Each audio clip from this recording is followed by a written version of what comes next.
mga kaaldab. Ito na naman po ang inyong lingkod, si Mr. Destiny. At syempre, bagong update na naman po ang ating pag-uusapan. Ito yung mga kumbaga nangyayari ngayon at nagaganap nga po sa social media. Sabi ko nga po sa inyo, kung gusto nyo lang po ng mga bagay-bagay na gustong malaman patungkol kina Alden at kay May, ay dito lang po kayo. Di po ba? Kasi naman tayo naman po mga kaaldab ay laging updated po pagdating po sa social media. Kaya nga po yung iba mga nagtatanong kung ano na nga po ba ang latest, ba'y pumupunta po sila dito sa channel ni Mr. Destiny para makibalita, para malaman po nila kung ano po yung nangyayari at nagaganap. Although throwback video po itong pinapakita ko po sa inyo, pero update naman po natin ay latest mga kaaldab patungkol nga po dito sa evening ride ni Alden Richards. Pero pag-usapan po muna natin itong video na to. Pansin nyo po ba na kumbaga binigyan ng regalo ni Alden Richards sa birthday ni Mati? Pagkatapos niyaya niya na si Mengay na umalis. Pansin nyo kung sino yung unang hahalikan dito ni Alden. Very talk mga kaaldab. Bago po sila umalis ni Mengay. Po ba? Hindi po agad-agad si Nikki. Si Mengay po muna agad-agad ang hinalikan ni Alden Richards. Di po ba? Tapos sino nga po ba yung sinundan niya? Saka po si Nikki at syempre nagpaalam na rin po siya kay Nanay Dap. Kaya hindi niyo po pwedeng sabihin na hindi po siya part ng family Mendoza. Ito po ba, nagawa po ba ito ni Congressman Arjo? Hindi rin to mga kaaldab. Siyempre hindi. Ito po ba, si Alden Richards lang po ang gumawa nito. Si Alden Richards lang ang tumungtong at nakapagmano kay Tatay Dab na hindi po ito ginawa daw ng naging asawa o bago maging asawa ni Colleen. Pero syempre, matagal na yan. Matagal na yan, Mr. Destiny. 2016 pa yan, 2017 pa yan. Magbago ka na. Yun po yung lagi nilang pambato sa akin.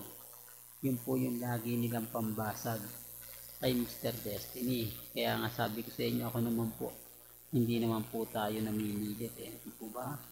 Kung ano lang po yung mga pahayag nila, kung ano lang po yung mga sinasabi, okay lang naman po yan. Basta sa akin naman po mga kaaldab, kung ano lang naman po ang latest, kung ano lang naman po yung trending, dun na lang naman po tayo pumapokus. Siyempre, hindi naman po tayo po pwedeng hindi magbigay ng mga ganyang update. Lalo na nga po, pagdating kina Alden Richards at kay May Paul Gerson.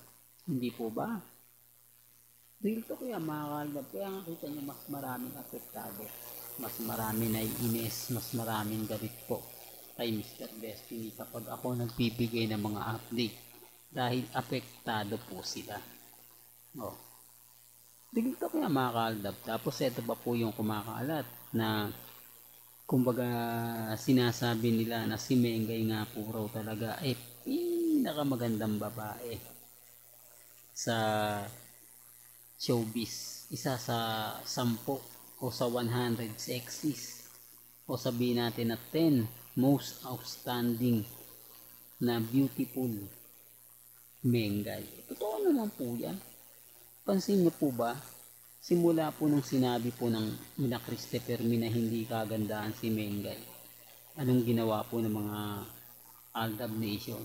Hindi po ba nabasag siya? Kaya nga po apektado siya Samantalang itong mga army hindi makapag-react, makapagsalita. Pero dinaan na lang po nila sa ito ba yung hindi maganda? O ba yung tipong ganun? Ito ba yung hindi ganito ganyan? At hindi ka mapipili na maganda kung may retokada ka. Hindi po ba? Hindi ka sasabihin Miss Beautiful sa mga magazine pag hindi ka talagang walang binago sa'yo. Common sense na lang po. Pero siyempre, wala tayo system para ipilit yan, di po ba? Sinasabi ko lang po ito mga kaaldab para lang po malinaw. At ito pa po yung nakakatuwa. Ito pa po yung masaya. Alam niyo kung bakit mga kaaldab? Yung ice cream po na post ni Alden Teacher. Marami nag-react doon, marami nag-komento. Isa po ako sa naging masaya doon kasi may kakilala nga po tayo mga kaaldab, no? Na mahilig sa ice cream. Na kung saan nga po may part sa segment po ng 1 for all for one na inindig po si Mengay habang kumakain po ng ice cream. Hindi lang makakain si Mengay dahil lang endorsement niya o ini-endorso niya Magnolia. Tapos ang binili nila Jose Wally yung dirty ice cream na tinitinda lang. Eh syempre bawal naman po talaga si Mengay na kumbaga bumili nun. Di po ba magagalit yung management? Oh, hindi rin ito kaya mahal dab. Kaya sabi ko sa inyo, kilala nyo yun. Sinasabi ko 101%. Pero syempre hindi naman po tayo namimili. Sabi ko nga po sa inyo, dito po sa channel ni Mr. Destiny, wala pong pilitan. Kung ano po yung paniniwala po ninyo, kung ano po yung sa palagay ninyo, yung tama, nare-respeto natin yan at ginagalang. Ang sa akin lang naman po, masaya po ako sa pagbibigay po sa inyo ng update, sa pagbibigay ng mga kaganapan. At syempre dito na naman tayo sa evening ride ni Alden Richards. Alam niyo po ba mga kaaldap na kumbaga walang kapaguran si Alden Richards dahil ultimo gabi nagra-ride siya. Dito mga kaaldap dapat mas marami na pong makakitang ebidensya at resibo. Dapat masasabi na nila yung mga cut din tapos ibang kaya po sa edad nga po ni Alden Richards, common sense na lang po kung bakit hanggang ngayon wala pa po siyang, hindi po ba, ni hindi siya mapush ni Daddy Bay, anak, mag-asawa ka na, gusto ko na ng apo, mauunahan ka pa ni April, marami nang nanliligaw o yung boyfriend niya, baka magulat na lang, hindi po ba, parang kay Congressman at kay Ria at Aide, nakamakailan lang naman po naging magkaroon ng relasyon ni Sanjo, agad-agad nagkaroon na ng supling. Samantalang kuno si Congressman Artio na ilang taon na. Bakit wala pa? Po ba? Yan ang mga katanungang hindi nila kayang sagutin. Katanungang, kumbaga, hirap sila. Kaya nga sabi ko sa inyo ako, kampante lang po ako mga kaaldap. Relax lang po ako. Dahil sabi ko nga, dito sa channel ni Mr. Destiny, marami kayong maintindihan. Marami kayong maunawaan.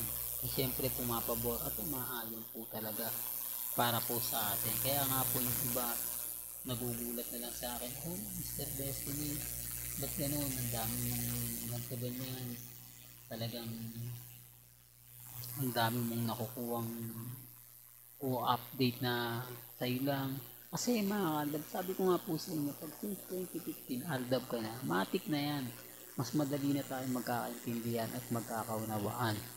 Kaya po yung mga project ni Alden ngayon, dahil may ganap siya mamaya sa GMA Spotlight Artist Center, kung ano-anong interview na naman, di po ba? Tapos napanood niyo yung 24 oras, gamit na gamit si Alden. Marami pong artista ngayon sa loob ng GMA Network ang nagtatampo. Sila po yung mga sikat na sikat dati. Sila po yung talagang napakalaki ng pera ang hinatak po sa GMA Network o binigay sa GMA Network. Nasa na po sila? Tinanggal na. Yan si Alden Richards, balik ko lang po Alam niyo po ito. Ulitin ko lang po, i-remind ko po sa inyo. Walang pinagkaiba to kay Alden. Ang ano lang kay Alden, may sumalo po sa kanya. Sinalo po siya ng 8 Bulaga. Pero kung hindi sinalo si Alden Richards ng 8 Bulaga, ang huling guesting niya sa Bubble Gang, hindi na naulit, wala na. Di po ba? Kasi ganun uunti-untiin ka ng GMA, walang kumukuha sa iyo Di po ba? Hindi ka na nasisingit, hindi ka na gaano nag-guesting, matik na yan. Di ba? Kaya laglag ka. Well, hindi ko napapangalanan pa mga kalda, pero alam ko, kilalang kilala po ninyo yung mga artista na nagpaangat at nagpasok ng malaking pera sa GMA Kapuso. Hanggang dito na lang po ang ating latest updates. Kaya kung gusto niyo pa po ng pinaka-latest at sariwang update, abay tumutok lang po kayo dito po sa channel ni Mr. Destiny para updated kayo sa mga bago at sa mga latest na i-upload po natin maya maya lang. Hanggang sa muli, salamat po sa panonood at pakikinig.